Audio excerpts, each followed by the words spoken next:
Corona के नए variant Omicron की वजह से दुनिया के तमाम देशों में हालात बिगड़ रहे हैं।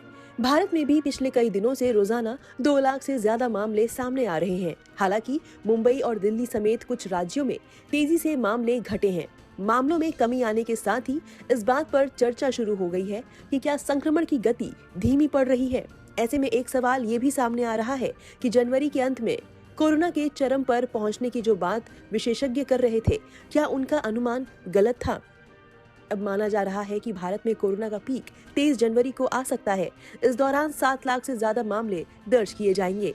मौजूदा स्थिति को देखते हुए आईआईटी कानपुर के प्रोफेसर डॉक्टर मनिंद्र अग्रवाल ने बताया कि फरवरी के अंत तक भारत में कोविड-19 की मौजूदा लहर लगभग खत्म हो जाएगी।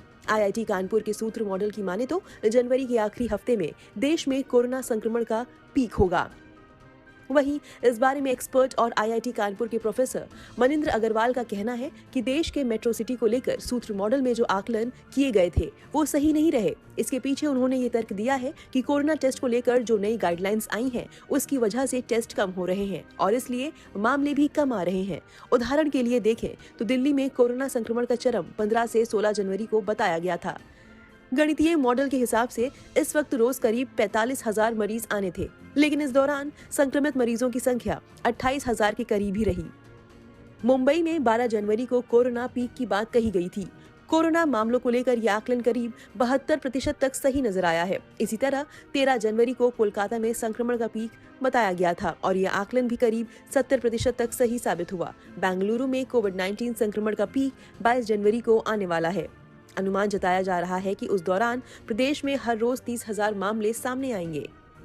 आपको बता दें कि कोरोना मामलों की तेजी के साथ ही देश में वैक्सीनेशन का काम भी जोरों शोरों से चल रहा है।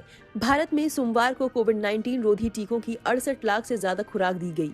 इसके साथ ही देश में अब तक टीकों की 157.91 करोड़ से अधिक खुराक दी जा चुकी है। बहरहाल मास्क लगाएं, 2 गज की दूरी बनाएं, खुद को सुरक्षित रखें और दूसरों को भी सुरक्षित रखें। ये वीडियो कैसा लगा कमेंट सेक्शन में जरूर बताएं।